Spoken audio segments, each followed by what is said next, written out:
Fala galera que já é inscrita no Pautas e Táticas ou que vai gostar tanto do vídeo que vai se inscrever assim que ele acabar. Tô confiando muito em vocês, até porque a análise de hoje é ideia de alguns inscritos do canal. É sobre o time que revelou o Fernando Diniz para o futebol brasileiro, o Grêmio Osasco Audax, vice-campeão paulista de 2016. Além dele, vários outros jogadores com passagens em grandes clubes do Brasil saíram dessa equipe que impressionou não só pela campanha, batendo no final de um dos estaduais mais disputados do país, como também pelo seu estilo de jogo, né? Então vamos sacar aqui a nossa prancheta e começar a pontuar a escalação e por onde passaram alguns desses jogadores, né? O goleiro era o Sidão, Francis na lateral direita, Yuri e Bruno Silva na zaga e o Velica na lateral esquerda. Camacho e Tietê, os dois volantes. Mike, Juninho e Bruno Paulo formavam aquela linha de três. E Ítalo era o centroavante. Como eu disse, vários desses jogadores com passagem em grandes clubes. Sidão jogou no Botafogo, no São Paulo, no Vasco. O Yuri esteve no Santos, no Fluminense. O Bruno Silva também chegou a atuar pelo Vasco. Camacho jogou no Botafogo, no Corinthians, no Atlético Paranaense. Se eu não me engano, ainda está no Santos hoje em dia. Tietê, ex-jogador do Palmeiras, do São Paulo, do Atlético Mineiro, hoje é titular do Botafogo. Mike passou pelo Inter. O Bruno Paulo chegou a jogar no Corinthians. Ítalo teve no São Paulo, no Bragantino, no Bahia. Fora reservas, né, como o Felipe Alves, goleiro, né, que está no São Paulo, na verdade, emprestado pelo Fortaleza, onde ele teve mais relevância, jogando inclusive com o Rogério Ceni. O Eric Luiz, que passou pelo Vasco, e é claro, o Fernando Diniz, né, que passou por vários clubes do futebol brasileiro, entre eles Atlético Paranaense, São Paulo, Santos, Vasco, e está na sua segunda e mais vitoriosa passagem pelo Fluminense. Vamos voltar aqui para o Osasco Audax e falar como o time jogava. O time explorava muito os seus goleiros no jogo com os pés, fosse o Sidão ou o Felipe Alves, mas não sendo aquele goleiro que jogava adiantado, fora da área, mas sim uma opção de recuo frequente usada, porque eles tinham qualidade para sair jogando. Não eram aqueles goleiros que sempre vem a bola chegando por baixo, se desesperam, dão um chutão. Não, eles tinham tranquilidade para dominar, girar o corpo, conduzir para o lado que o companheiro está mais próximo, tocar curto. Era assim que jogavam tanto o Sidão quanto o Felipe Alves. Hoje em dia, o Diniz diz que ele não aplica o jogo posicional, que tem como uma de suas características distribuir os jogadores em campo de forma simétrica e até mais aberta, explorando ao máximo amplitude, profundidade, aqueles conceitos todos do jogo posicional que a gente conhece. Nas palavras dele mesmo, o jogo dele é aposicional. Obviamente esse conceito de jogo não existe, pelo menos não como uma nomenclatura oficial que defina um estilo de jogo. Mas o que ele quer dizer é que ele prega o chamado jogo apoiado, onde quem está próximo da bola dá a opção ao portador e o time se aproxima do setor da bola, a referência do time é a bola e não os espaços, como no jogo posicional, beleza? Com isso, o time todo se movimenta e o jogo era muito vertical. As opções de passe sempre se apresentam para o setor que está a bola. Então, o jogador vai até a bola e não a bola até o jogador. Sempre à frente do portador. Se aqui a bola está com o volante, ele tem como opções de passe o meia e o ponta que se apresenta, o centroavante também pode se apresentar. Se está por aqui, o time todo vai se movimentando e as opções de passe vão surgindo, beleza? O que não quer dizer que o time não valorizava a posse de bola. Se o adversário fecha os espaços mais simples para avançar, a bola circula porque todo mundo se movimenta até gerar algum desajuste na marcação e surgir uma brecha. Mas sempre o time constrói, né, com os passes mais fáceis de acertar, com aquela aproximação. Beleza? Muitas vezes o time tocava a bola em um dos lados do campo para atrair a marcação para esse lado, e quando o lado oposto ficasse mais livre, havia uma inversão de jogada.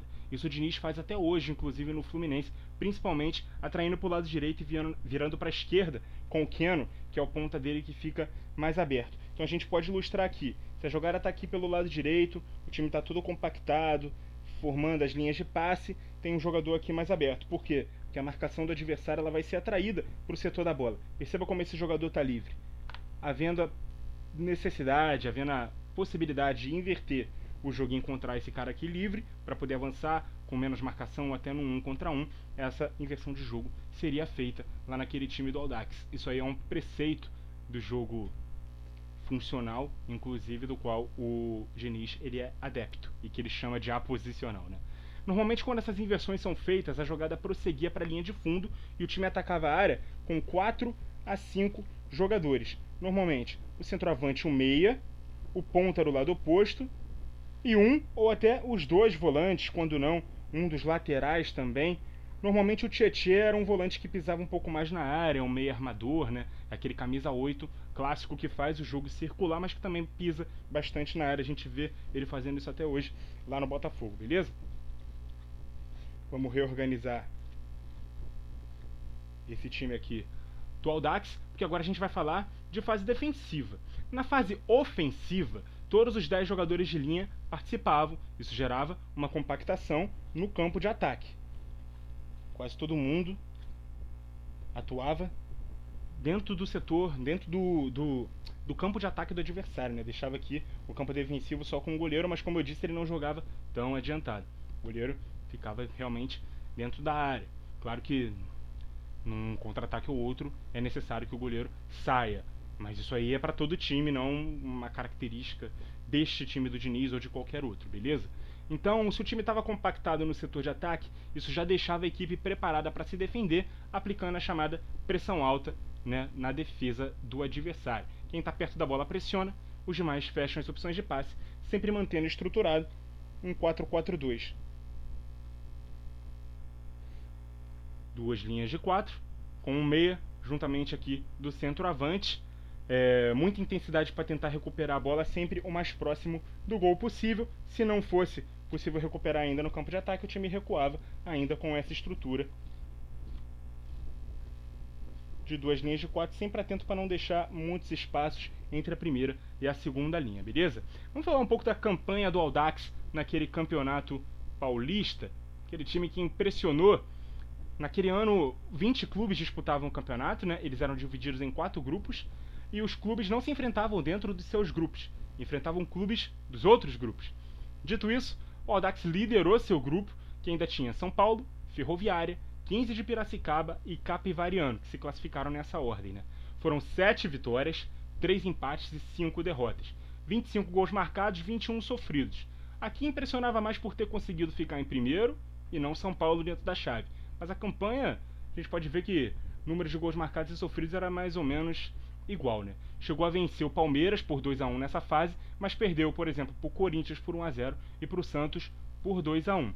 Nas quartas de final, eliminou o vice do seu grupo, São Paulo, por 4-1.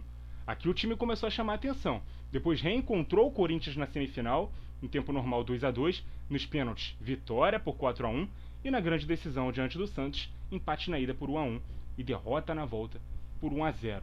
Depois daquela campanha histórica e do desmonte, né, do elenco com direito à saída do seu treinador, o Audax nunca mais foi o mesmo. O clube que fora presidido por vários anos pelo Vampeta, e jogador, campeão do mundo em 2002, sofreu com o amadorismo da gestão e a falta de investimentos, o que levou o Audax a ser rebaixado no Campeonato Paulista no ano seguinte ao vice-campeonato. Os donos do clube revelaram que com a queda e sem a receita de TV, não era possível manter a equipe forte e que o clube nunca fora usado por eles como uma forma de obter lucro, mas sim principalmente como uma vitrine de jogadores como Rafinha, que hoje está no Barcelona, Antony no Manchester United, Bruno Guimarães do Newcastle. Todos eles são formados dentro das categorias de base do Audax, que se orgulha muito, né, de ter tido 3 jogadores na seleção brasileira que disputou a última Copa do Mundo, em 2022, por exemplo. Em 2018, o clube acabou caindo para a Série A3 do Paulistão, caiu de novo em 2022, né, depois de ter retornado, né, no ano seguinte a primeira queda, como campeão, inclusive. Nesse ano o clube foi rebaixado para a última divisão do estadual, então quem um dia teve um aporte financeiro de 2 milhões de reais investidos no clube por mês, hoje os investidores não conseguem investir mais do que 200 a 500 mil reais mensais para o clube se manter, segundo uma matéria do Globoesporte.com. O Audax vai mal das pernas, mas hoje deve se orgulhar, né, de ver o que o Fernando Diniz se tornou. Demorou demais, inclusive, né? Depois de maus trabalhos, desconfiança, falta de paciência, insucessos, falta de títulos. Mas recentemente ele ergueu a sua primeira caça como técnico profissional com o Fluminense, campeão carioca com muita autoridade sobre o Flamengo, está até cotado entre os possíveis candidatos a assumir a seleção brasileira. Tudo isso não aconteceria se aquela semente, lá atrás, em 2016, plantada pelo Audax, não tivesse acontecido. Muito obrigado a você que acompanhou o vídeo até aqui. Continue ligado no Pautas e Táticas e até a próxima!